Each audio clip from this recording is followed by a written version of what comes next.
de que el corazón es el órgano principal del aparato circulatorio, es un músculo estriado que actúa como una bomba aspirante e impelente. Absorbe y expulsa, late 80 veces por minuto y 100.000 veces al día.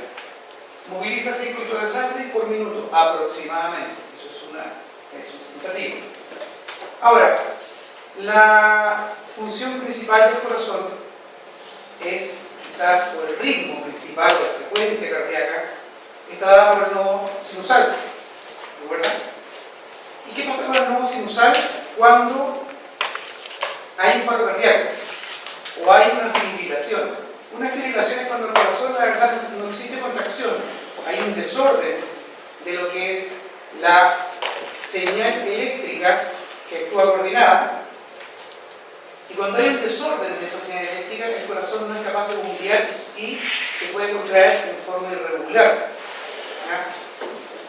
¿Qué pasa ahí? El nodo sinusal, en el fondo, tiene un conflicto y está llegando señales de forma desincronizada. ¿Qué pasa cuando, ¿no es cierto?, el médico aplica la descarga eléctrica, porque es una descarga eléctrica cuando yo realizo una desfibrilación? Como que resetea al nodo sinusal para que parta funcionando en forma sincronizada. Eso es una desfibrilación. No es más que eso. ¿Ya? Ahí, ¿no es cierto?, ya vimos lo que era el corazón. Principalmente me interesa que ustedes se fijen en las arterias coronarias, que son las principales culpables de los síndromes coronarios agudos. ¿Ya? ¿Qué? ¿Los síndromes cuánto? Síndrome coronario agudo y llamo, infarto agudo miocardio. También se le echa la culpa al, ¿no es cierto?, al corazón del te amo, tiene varias representaciones en el fondo del corazón, no solamente lo que es una parte fisiológica importante del organismo. La función más importante del corazón es de bombear la sangre a todo el cuerpo humano, aportando oxígeno y nutrientes a las células y a todos los tejidos. Es importante tener esta definición, ¿por qué?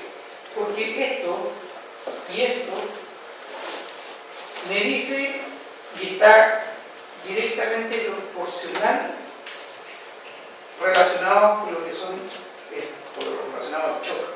Cuando uno habla de shock, el paciente está en shock, viene en shock. ¿Qué es shock? ¿Qué es shock en el fondo? ¿Quién me puede decir lo que es shock? ¿He escuchado términos de shock? Se ve la tele, de repente cuando el niño, no sé, sale el médico por la tele y dice, no, está con un shock séptico, un shock neurogénico, un shock, etcétera, etcétera, etcétera. ¿Qué es un shock para ustedes? ¿Alguien lo ha estudiado alguna vez o alguien me puede decir en pocas palabras qué es lo que es? Porque aquí prácticamente está la definición, escondida dentro de esta función que tiene el corazón. ¿Nadie? ¿Nadie? ¿No? Bueno, principalmente el shock, el fracaso del oxígeno para llegar a los tejidos distales del organismo, para llegar a los tejidos distales a alimentar la célula. Y eso pasa por millones, o no millones, por varias razones. De ahí que ahí está el shock séptico, ¿no es cierto? Hay una toxina que está provocando ciertas características en la célula, el shock cardiogénico, el shock neurogénico, ¿ya? Y todos esos tipos de shock al final lo que hacen es simplemente, resumir, no son capaces de llevar el oxígeno necesario a la célula para que funcione. ¿Ya? Y tampoco, por supuesto, nutrientes. En la sangre todos sabemos que tenemos varios elementos, están las plaquetas, los glóbulos blancos, los glóbulos rojos y por fuera tengo el plasma. ¿Ya? Vemos los glóbulos rojos, ¿no es cierto? Que el glóbulo rojo tiene la particularidad de que tampoco el glóbulo rojo tiene que ser tanto ni que exista glóbulos rojos en la sangre.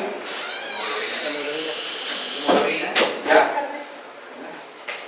¿Y qué características y qué más transporta? En el fondo el glóbulo rojo es como el camión el que se encarga de transportar el oxígeno, los nutrientes, etcétera, etcétera. Si si yo tengo una pérdida importante de sangre, este tema se reduce. Por lo tanto, si yo con 5 litros de sangre, mi corazón late 80 veces por minuto, si yo le saco un litro para que esa cantidad de glóbulos rojos de oxígeno y nutrientes llegue a la misma velocidad que necesitan los tejidos, el corazón tiene que latir más rápido, porque le quito un litro de sangre. ¿Ya? Por eso, el corazón, después de 750 centímetros cúbicos perdidos de sangre, comienza con su fase de taquicardia o compensación circulatoria. Es importante que la noten. O sea, profe, mientras menos sangre, más latido tiene el corazón. Claro. Por ejemplo, yo le voy a dar un ejemplo que algunas veces lo logro explicar bien y otras veces me enrollo a mí. Imagínense que usted está en un paradero y por su paradero pasa la micro 4 cada 5 minutos. Y hay 5 micros que pasan cada 5 minutos, por eso puede pasar cada 5 minutos, son 5 minutos. Y el chofer, para poder lograr esos 5 minutos, tiene que andar 50 kilómetros por hora. Pero resulta que una de esas 5 micros se quedó en Panamá. Pero la micro tiene que seguir pasando cada 5 minutos. La micro, su velocidad, tiene que aumentarla para poder cumplir esa meta, ¿no es cierto? Porque son 4. Y si yo le quito otra micro, en vez de ir a 50 o a 60, va a tener que ir a 70 para poder llegar cada 5 minutos donde está su paradero. Esto pasa lo mismo en el corazón. Mientras más sangre yo le saque, el corazón más rápido va a tener que cumplir con esa función de llegar donde la célula y poder entregarle los nutrientes y entregarle el oxígeno. Si no puede hacerlo, parte lo que es el shock hipovolémico. Cuando tengo una pérdida de sangre, ya sea por una hemorragia o por pérdidas de líquido, que puede ser por una quemadura, puede ser por una deshidratación severa, por ejemplo, por vómito, por diarrea, que le ocurre mucho a los niños, y también se describe como shock hipovolémico. ¿Ya? Y parte, como les digo, estos mecanismos compensatorios que son el principal, la taquicardia, para poder cumplir con todo. El corazón se encuentra ocupando la mayor parte de un espacio conocido como mediastino, el cual se localiza en la parte media del tórax.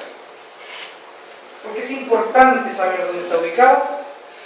Porque va a ser ahí donde yo voy a realizar las compresiones de el masaje cardíaco y la reanimación.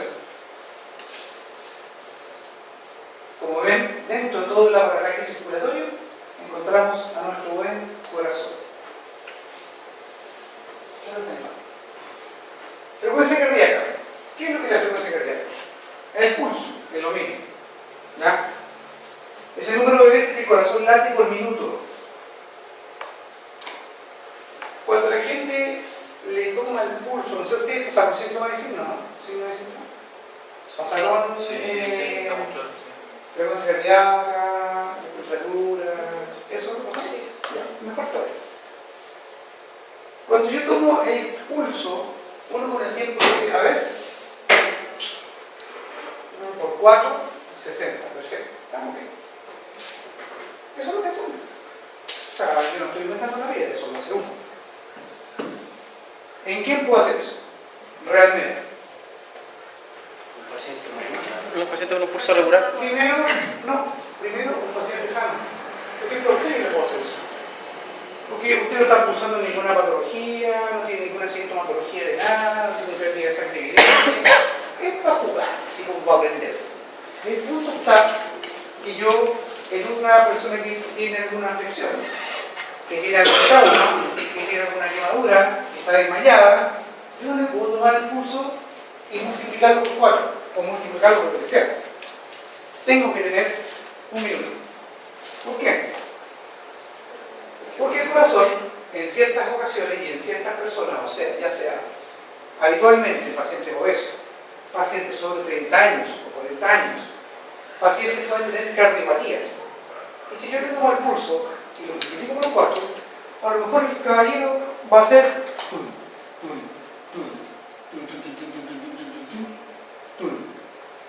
y tiene una arritmia severa, y yo lo voy a contabilizar que tiene 60, y no tiene 60. Puede tener 140 cuando son lesionados. o cuando tengo que hacer una buena exploración, ¿no es cierto?, de una evaluación inicial del paciente.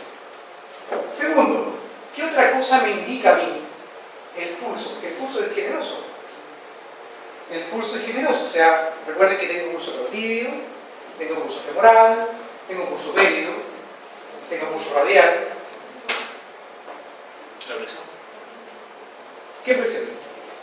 La baja de la presión arterial disminuye los pulsos distales. Por tanto, una persona que comienza a bajarle la presión empieza a perder, por ejemplo, el pulso pédico, después podría hacer el pulso femoral y así, el último que se parece el pulso carótido. La verdad que no es la respuesta que necesito. ¿Qué me indica? ¿Qué otros datos me puede indicar? Por ejemplo, el pulso radial, que es el que me interesa. Vamos a ir al pulso radial. Uno de repente se ríe porque el paciente está desmayado, y ella, una abuelita o alguien así. Y resulta que uno lo ve como medio ridículo, o sea, la señora se saca la toca la roja en la cartera, se la pone aquí arriba. Pero resulta que es importante.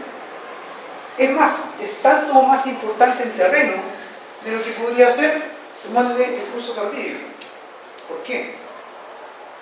Porque yo cuando tengo el pulso radial presente, también me da el dato de que la presión arterial es sobre 90 milímetros de mercurio sistólico. O sea, tengo una capacidad de eyección y de perfusión a los tejidos distales para que el cuerpo todavía mantenga una función fisiológica normal. Llámese normal, lo que a mí es normal porque puede que sea normal. ¿Ya? Pero de mantención todavía el cuerpo se autosostiene en la parte de perfusión. Entonces, ni siquiera necesito saber qué pulso tiene. Necesito saber si está presente o no está presente. Si la persona la tengo en el suelo y no tengo un pulso radial presente, quiere decir que el daño que tengo a nivel del corazón, o el daño que tengo a nivel vascular, o la sangre que perdí, o los líquidos de mi cuerpo que salieron, me están provocando una descompensación tal que no es capaz el corazón, con el líquido que tiene adentro, con la sangre, de llegar a los tejidos distales. Por lo tanto, ese paciente está en un shock descompensado. Es tan sencillo como eso. Y yo no he tomado la presión todavía, no he hecho nada. Solamente toda esa información me la da tomándole el pulso radial. Solo eso. Por eso es importante esta etapa de la frecuencia cardíaca. ¿Ya? Y somos primero. Entonces, la próxima vez que ustedes vean a una persona desmayada, tomen el pulso radial. O sea, cuando ya descartó, por supuesto, lo que vamos más adelante. ¿Quiere el pulso radial? La persona está desmayada. Bueno. Lugares de palpación: arteria maxilar interna, arteria temporal, subclavia, carótida externa, arteria facial, humeral, radial, femoral, opícnea, medial y tibial posterior. O sea, tiene un montón de partes donde puede tomarse la presión. O sea, la frecuencia cardíaca.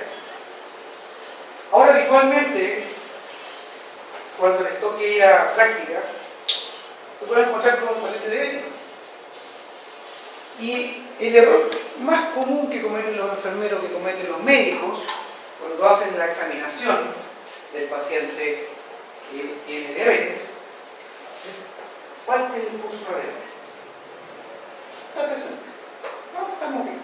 Te quedó pulso medio presente. Así que tiene buena irrigación para las extremidades.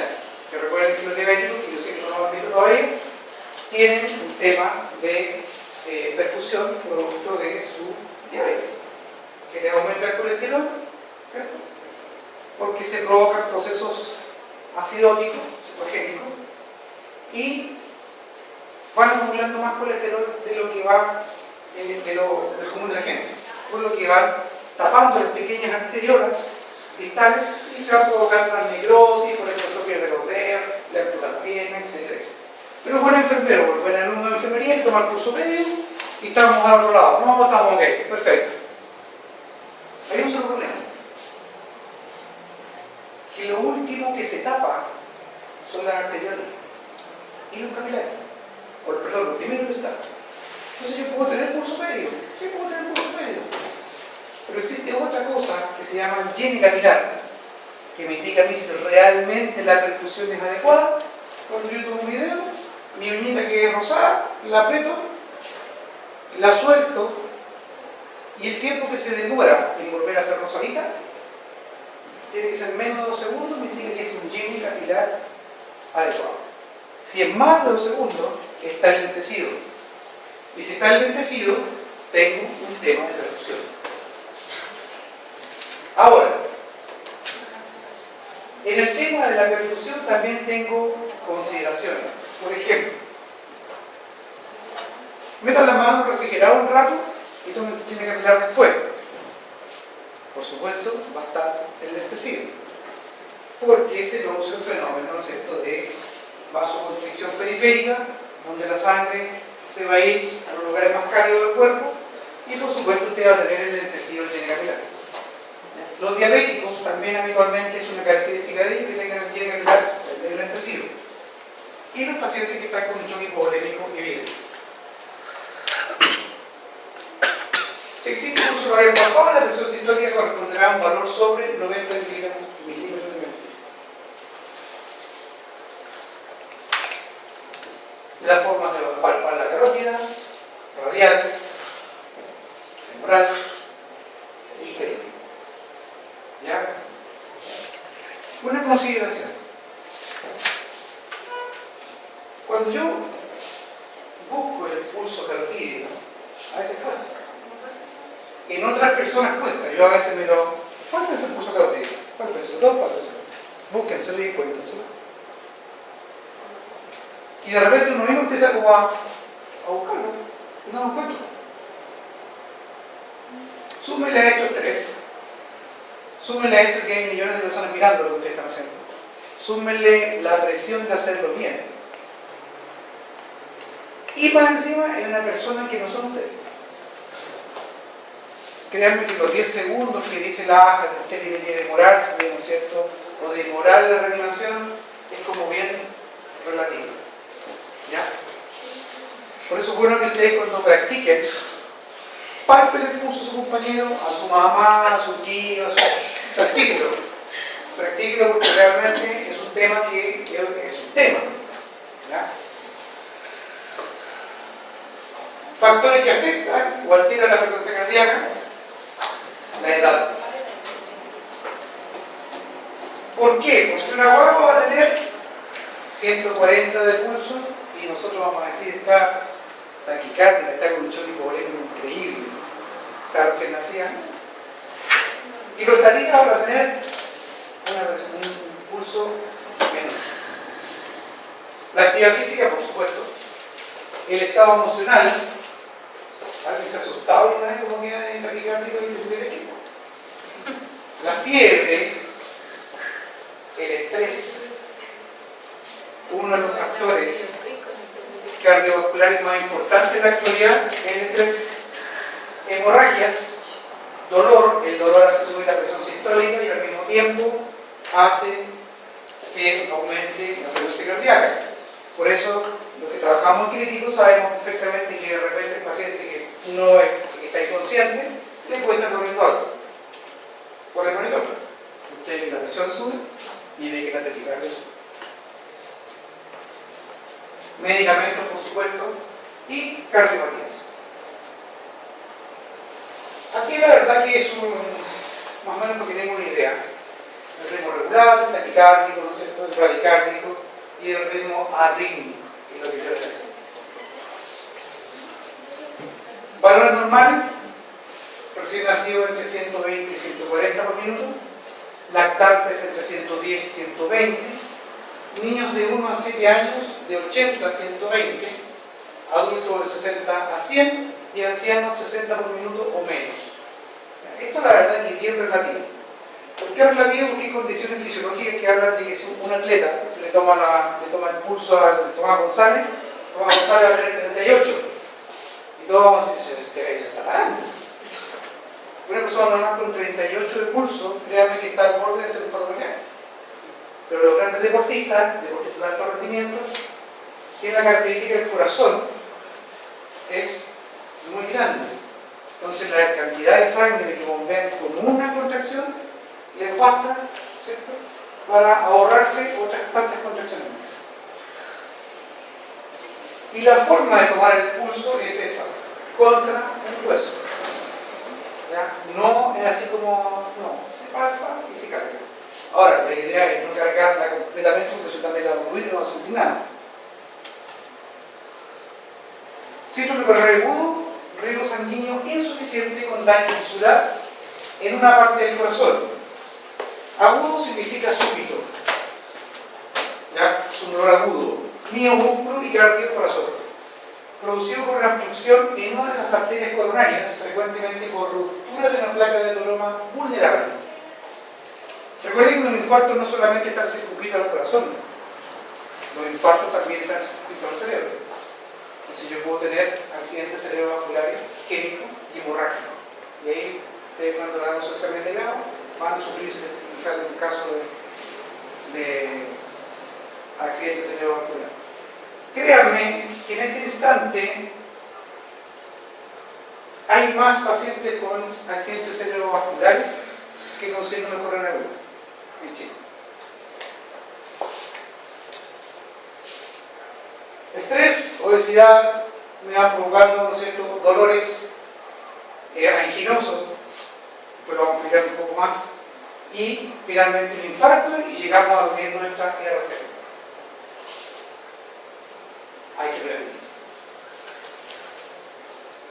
A ver, ¿cómo identifico yo una angina? Creo que hablamos de un ángulo, una angina de pecho. Hay anginas que son de ejercicio, de esfuerzo y la acción de reposo. ¿Qué es una angina?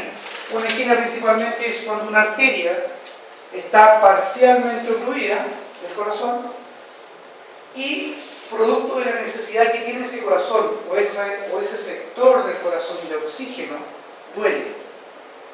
Porque necesita más oxígeno, que le llegue más sangre, como no le llega, en un poco de esfuerzo, duele. Y otras que están simplemente en reposo y ya empiezan con la sintomatología porque esa arteria se está terminando de ocluir. O sea, es el paso previo para el infarto agudo miocardio o el síndrome coronario agudo. Muchos se jactan, ¿no es cierto?, que comer es entretenido. Y es entretenido, porque es rico comer. Todos sabemos que es rico comer, pero la verdad es que llegar a ciertos puntos ya es prácticamente reforzado. Hace poco tuvimos un paciente que pesaba 225 kilos y tenía de todo. Y la verdad es que era una persona que falleció finalmente, pero la verdad es que era como irónico el tema, porque él tenía 3 bypass, tenía 2 stents, era como 1000 oportunidades para que él se cuidara, así como que le dieron muchas oportunidades a Dios para que pudiera seguir. Nunca rendió. Murió con 225 kilos.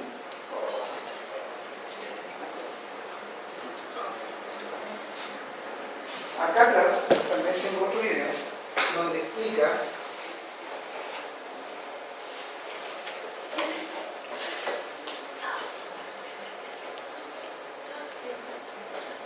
y lo van a tener que poner en el colegio porque